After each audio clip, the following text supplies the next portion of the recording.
nesse vídeo aqui, eu fiz um bot uma vez tem um vídeo aí que eu fiz um bot jogando o joguinho do dinossauro lá do Chrome, né? E aí muita gente falou assim: Guilherme, faz um curso sobre bot de games, etc. Bom, essa é uma área que eu não tenho muita experiência, porém eu conheço algumas coisas, eu sei como que faz, tudo certinho, já fiz algumas coisinhas. E aí eu acho legal fazer um vídeo falando sobre os tipos de bots que existem, e o que aprender, como começar, né, nessa área. Tem gente que vai me xingar, né? Ah, mas cheater, não sei o que. Cara, é um joguinho, velho. Eu simplesmente acho legal esses negócios de bot, porque entra uma computação pesada em cima disso. Então, assim, não é qualquer um que vai fazer bot de game, entendeu? Eu mesmo não utilizo cheater em jogo nenhum, que eu acho sem graça. Mas eu acho legal a ideia de criar, né? Então, assim, se eu tivesse tempo, com certeza eu ia criar uns cheaterzinhos aí para alguns jogos, que eu acho um negócio muito interessante, né? É um desafio muito grande dentro da computação. Então vamos lá. Então, depois desse disclaimer aí, não me xingue, né? Não quiser usar cheater, não usa, entendeu? Se quiser usar, usa. Cara, é um joguinho, velho. Se você ficar nervoso por causa de coisa de joguinho, você tá fudido na sua vida, meu amigo. Então vamos lá. Existem basicamente três tipos de bot para jogos. Lógico, você pode misturar, né, esses três aí num bot só, né? Mas existem três métodos, né, de bots, de cheats. O primeiro método é o método de interceptação e injeção de pacotes na rede, né? Então, nesse método, vamos supor que você vai jogar, esse aí vai servir, lógico, para jogos online, né, multiplayer, em que você tem um cliente, né, e ele está se comunicando com o servidor. Então, por exemplo, você vai jogar Battlefield, né, Battlefield modo multiplayer. Battlefield já está fora de moda. Vai jogar PUBG multiplayer. Você tem o cliente, que é o jogo instalado na sua máquina, né? E o seu cliente está se comunicando com o servidor. Então, o tempo todo o seu cliente está enviando pacotes, né, da sua localização, qual arma você está utilizando, a sua velocidade, para onde você está andando, etc. Né? Para onde você está olhando, todas as informações do seu personagem, né? Você fica enviando aquilo o tempo todo, né? E recebendo também informações do jogo o tempo todo. Onde que estão os inimigos, né? Quantas pessoas estão vivas ainda, e etc. Né? Então, você vai ficar enviando e recebendo pacotes de dados o tempo todo. Então, em que consistiria esse tipo de cheater, né? de bot? Na verdade, tem cheater e bot, né? Porque assim, o bot ele vai controlar ações, né? Ele vai mexer sozinho, tal, você, etc, né? O cheater não, ele já pode ter outras coisas, né? Mirar sozinho, ou na cabeça da pessoa direto, né? Ou vou te mostrar onde que os inimigos estão, né? Botar aqueles quadradinhos, tal, né? Então, como que funcionaria? Bastaria você entender como esses pacotes são trocados, e isso pode ser algo bem difícil, bem complexo, né? Entender o protocolo utilizado, né? E a partir daí começar a decodificar isso, né? Então, você fala, nesse pacote, chegou um pacote aqui, tem um pedaço aqui desse pacote onde está a localização de todos os outros jogadores, né? E aí bastaria você pegar essas informações e plotar num mapinha que você criou, né? Aí tem a camada de visualização do cheater, né? Então, você plotar aquilo ali num mapinha ou em uma outra tela, né? Esse tipo de cheater, ele é indetectável, não tem como detectar, a não ser que a produtora saiba que existe aquele programa, né? E o jogo monitora se aquele processo está aberto no seu Windows juntamente, né? Mas eu acho difícil isso acontecer, né? Deles ficarem monitorando os processos assim. Apesar que tem aqueles Punkbuster, não sei o que, eles monitoram processos que estão abertos. Mas existe métodos de você deixar isso completamente indetectável. Por exemplo, você pode deixar esse programa funcionando numa outra máquina, né? E aí você, através de métodos lá, você replica os pacotes de rede, né? Faz meio que um ataque man in the middle, né? Você, nessa máquina, vai passar os pacotes do seu jogo e para chegar para você vai passar por lá também, para enviar vai passar por lá também. E aí nessa outra máquina você deixa lá rodando esse cheater aí, né? Esse map hack aí, alguma coisa. E aí é completamente indetectável, não tem como o jogo descobrir que você está fazendo cheat, tá certo? Impossível.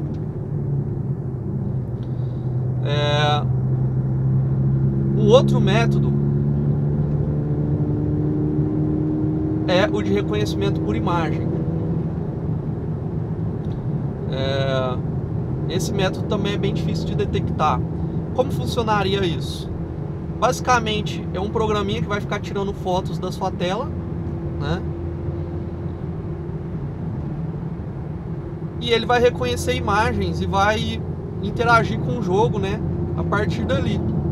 Esse daí é mais utilizado para criar bots, né? Para fazer ações automáticas dentro do jogo. E eu acho que é o método mais difícil. Porque dependendo do que você vai fazer, é necessário o uso de inteligência artificial, reconhecimento de pessoas, de padrões, etc. Então, assim, é complicado, né? Então, como que funcionaria esse tipo de bot? Esse foi o bot que a gente fez do dinossaurinho. Só que lá, lógico, é um jogo muito simples, é fácil de ser feito. Então ele fica tirando fotos, né? E aí você programa os padrões. Vamos supor que você quer criar um bot desse para PUBG, né?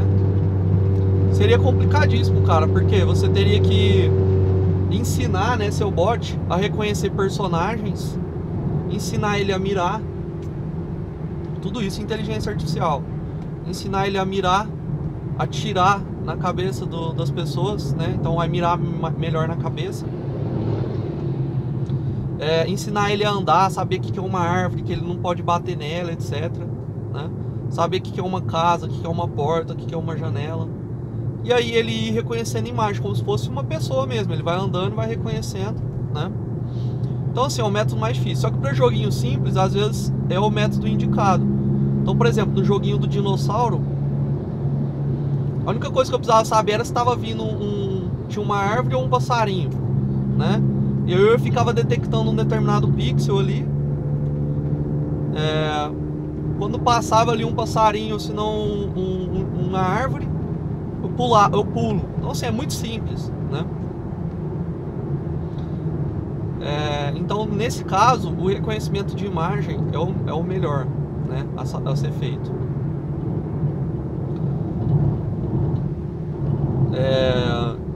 E aí tem um terceiro método que eu acho que é o mais utilizado, que é através de injeção de memória, né?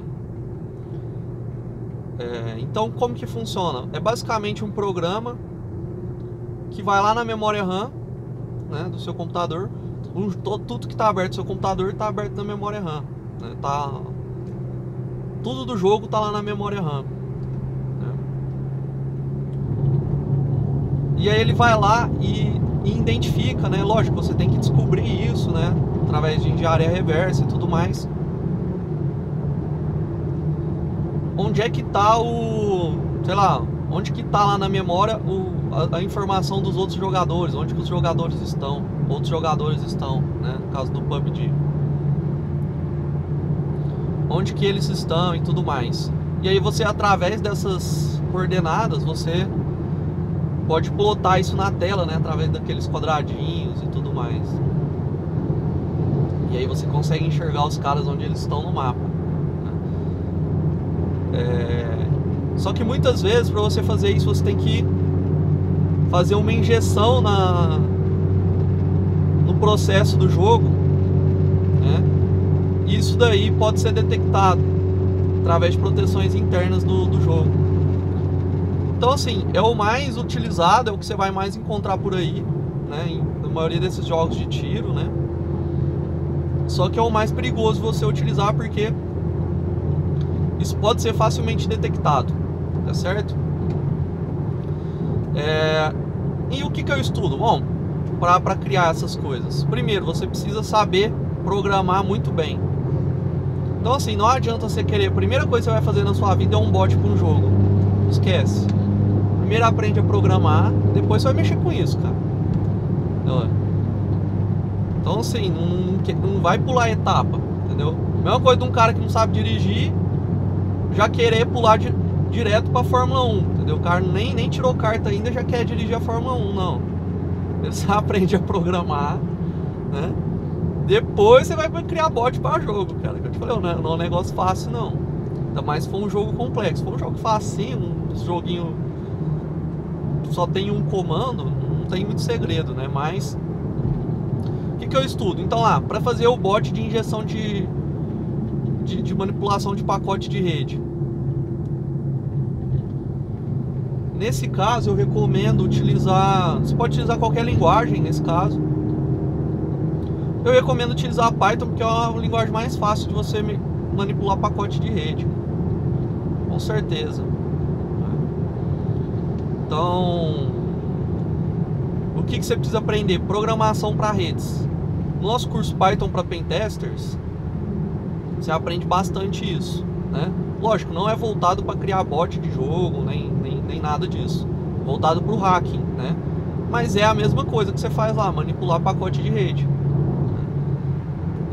Entender como é que a rede funciona, mexer com sockets, etc. Lógico, aí você vai precisar também de uma boa pitada de inteligência para conseguir fazer uma engenharia reversa em cima desses pacotes, né, que estão trafegando no jogo. Você vai ter que descobrir o protocolo utilizado ali e utilizar isso. Por sorte, existem muitos fóruns, o pessoal troca informação sobre isso, né? Só que eles não trocam informação com qualquer um. Se você chega lá e mostra que você não sabe nada de bot ou de programação, ou eu quero um bot para matar, eles estão nem aí pra você. Agora, se for um cara que manja e que tá lá disposto a trocar informação mesmo, um cara que sabe programação e um cara que vai botar a mão na massa e criar suas próprias ferramentas, aí os caras estão dispostos a ajudar.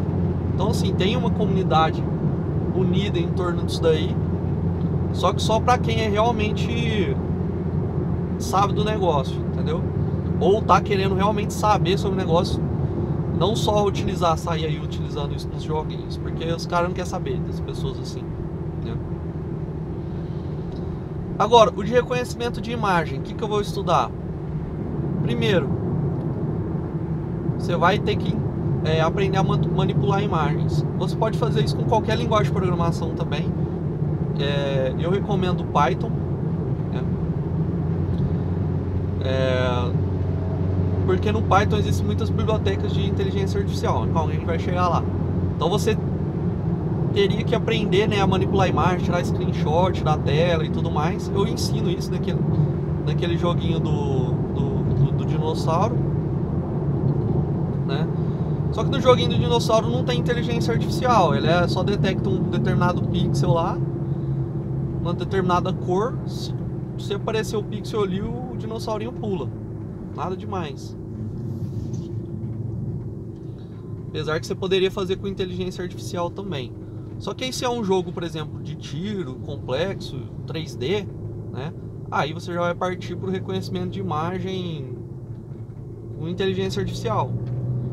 E aí, como eu te falei, você não pode pular a etapa. A primeira coisa que você tem que aprender é programar muito bem, aprender a teoria da inteligência artificial, né?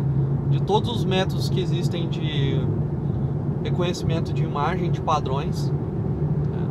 E a partir daí começar a utilizar as bibliotecas que estão disponíveis para o Python. Então tem um monte mesmo, tá? E aí você vai ter que treinar o seu bot. Eu espero que você tenha muito tempo para fazer isso, porque você vai precisar. Você vai ter que treinar lá seu bot lá para reconhecer personagens, saber onde que é a cabeça, atirar na cabeça, etc. Aí agora o próximo método, que é o de manipulação de memória, não é um negócio fácil também, e muita gente utiliza C# ou C++. Você consegue trabalhar num nível mais baixo, né? Você pode utilizar qualquer linguagem também, Python, C, né? Esse pessoal utiliza muito C++ e C#, pelo que eu percebi nos fóruns aí desse tipo de coisa. E aí você vai ter que estudar engenharia reversa, né? Como é que a memória funciona, como você lê a memória, né? Conseguir entrar em outros processos, quebrar algumas proteções em cima disso e ir fuçando até você encontrar, né, o que você quer ali dentro da memória e conseguir manipular isso, certo? Então assim, não é um negócio simples, não é do dia pra noite você vai aprender, não dá pra fazer um bot em meia hora, um cheater em meia hora, né? Mas dá pra você fazer, beleza? E assim, um adendo assim, para joguinho, sei lá, de navegador, joguinho online, ou um bot de navegador, requisição web. Aí você vai usar, você pode usar duas coisas: ou a requisição crua, HTTP e tudo mais, né? Então você vai utilizar provavelmente a biblioteca requests do Python e vai aprender, né, como que envia e recebe essas. Seria basicamente a parte dos pacotes de rede também, mas um nível mais acima, web, né? Ou você pode utilizar o Selenium, que é uma biblioteca que você consegue controlar o navegador, né? Você abre o navegador e consegue controlar dentro do Python e fala assim, clica aqui, digita tal coisa, etc, etc, etc. Tá certo? Então é isso aí, pessoal. Espero que vocês tenham gostado do vídeo. Não me xinguem e até mais.